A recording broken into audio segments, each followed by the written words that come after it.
ओम गुरुर्ब्रह्मा गुरुर्विष्णु गुरुर्देव महेश्वरः गुरुर्साक्षात् परम ब्रह्म तस्मै श्री गुरुवे नमः।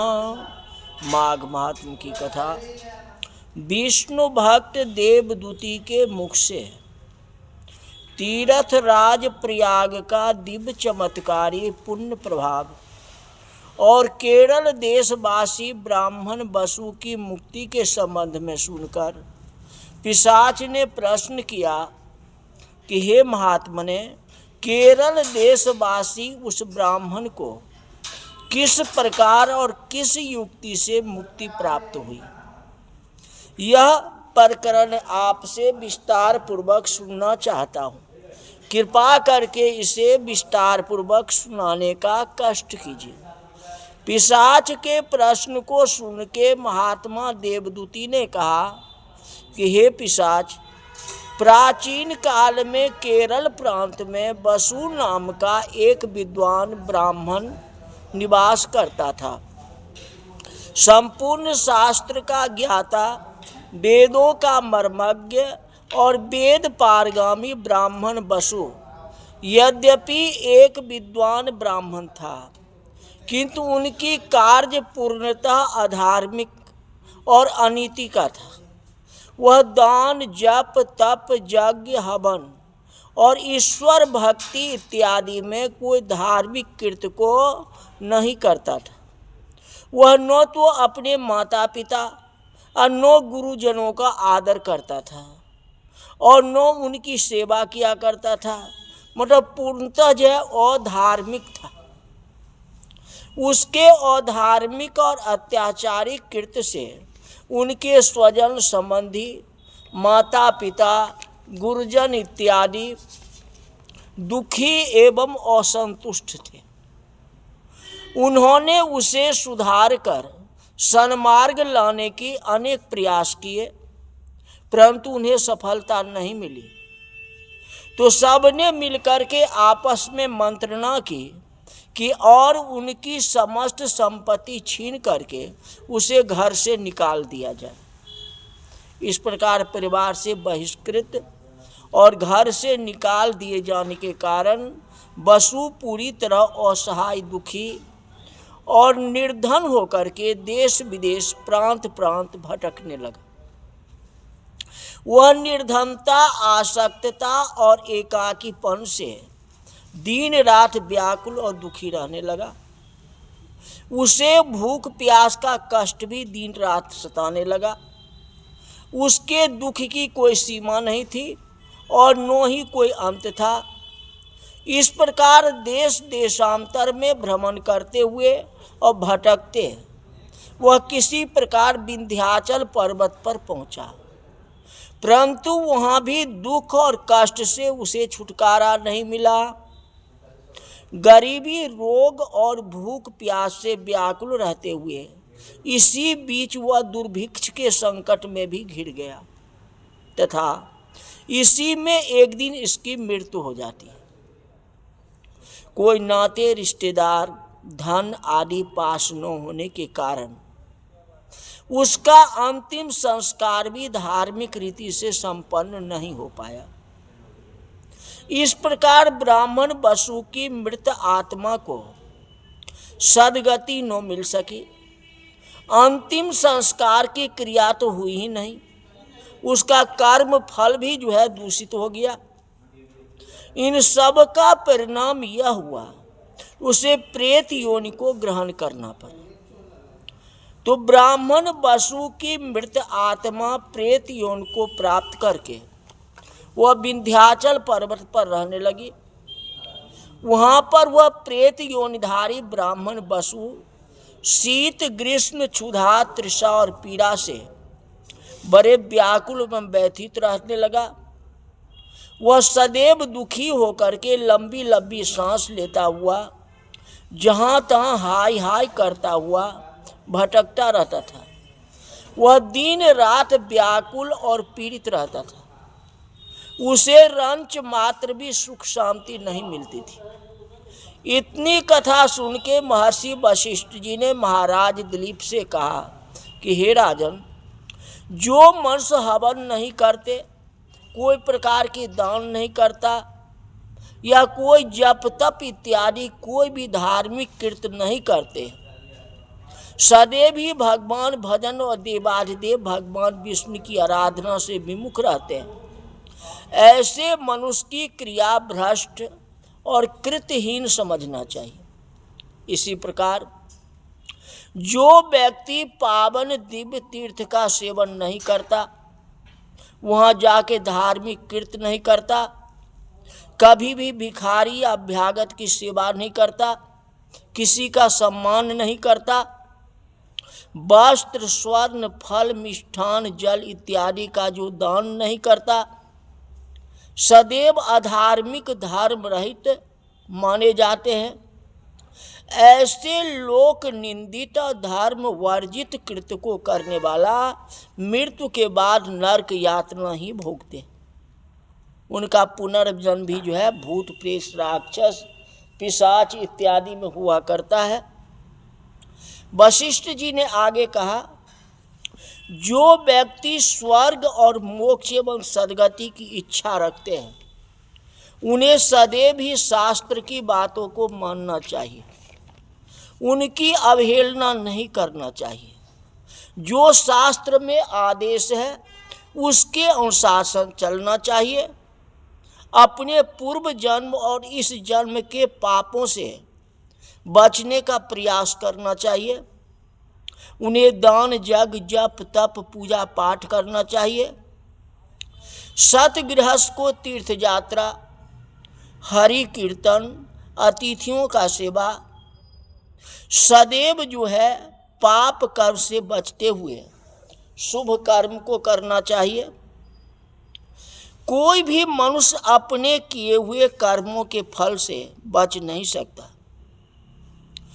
उसे अपने किए हुए कर्म का फल भोगना ही पड़ेगा, क्योंकि कर्म प्रधान है।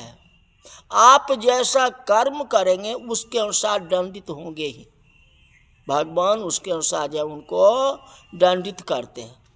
कर्म प्रधान विश्व करी राखा, जो जस करहि सो तस फल चाखा। धर्म के मर्म की चर्चा करते हुए महर्षि वशिष्ठ जी ने आगे कहा, जो ब्राह्मण क्षत्रिय वैश्य शूद्र इन चारों वर्ण वाले मनुष्य को सदैव ही धार्मिक कृत्य में लगा रहना चाहिए।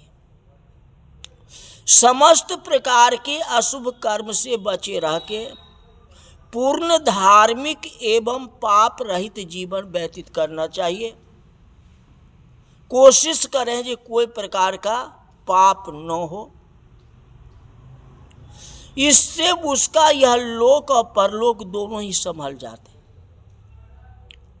और दुख नहीं होता है, और धन और वैभव की प्राप्ति होती है और मन में शांति बना रहता है, मनोबल बना रहता है।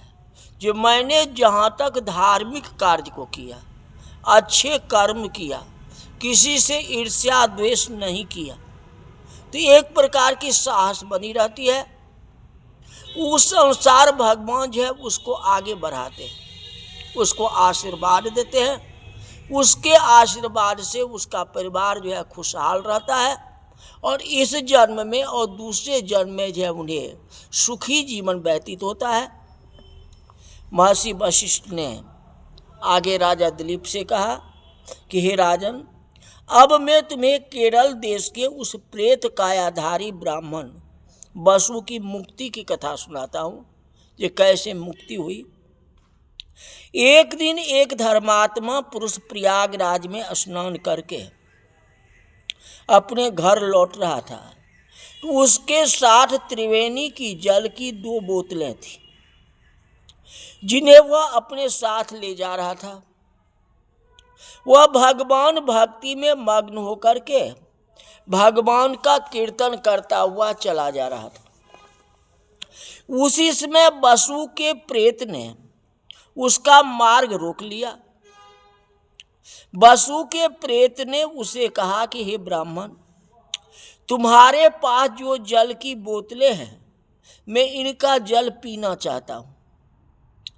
इस समय यदि तुमने मुझे जल न पिलाया तो प्यास से व्याकुल होकर मेरा प्राण अंत हो जाएगा। देखो भगवान की कृपा है। याचना से भरा हुआ प्रेत का ऐसा आग्रह सुन करके वो धर्मात्मा व्यक्ति ने प्रेत से पूछा, जे घोर दुखों से दुखी रुलांत, निर्मल मलिन और वस्त्र रहित तुम कौन हो? तुम्हारे जर्जर शरीर में केवल प्राण ही आभास देते हैं, अन्यथा तुम अत्यंत दुखी एवं कृशकाय प्रतीत होते हो। तुम्हें देखकर मुझे भय प्रतीत हो रहा है। तुम्हारा शरीर धुएं के समान काला क्यों है और तुम्हारे पैर भूमि पर क्यों नहीं ठहरता? तुम मुझे अत्यंत दुखी और अवर्णनीय दशा में ग्रस्त प्रतीत हो रहे हो। तुम मेरे समस्त प्रश्न का उत्तर देके अपनी दशा स्पष्ट करो ताकि मैं तुम्हारी कुछ सहायता कर सकूं। उस धार्मिक व्यक्ति से इस प्रश्न को सुन के उस प्रेत ने कहा कि हे पुण्यात्मा, जिन कर्म को करने से मैं इस दुर्दशाग्रस्त स्थिति को प्राप्त हुआ हूँ उनका सविस्तार संपूर्ण वृत्तांत में आपको सुनाता हूँ। कहते ब्राह्मण होकर भी मैंने जीवन भर कोई अच्छा कार्य नहीं किया, जीवन भर किसी को कोई दान नहीं दिया, न कोई धर्म किया। मैंने अपने माता पिता और गुरुजनों को भी जहाँ तक कष्ट ही पहुँचाया, कोई सेवा नहीं की।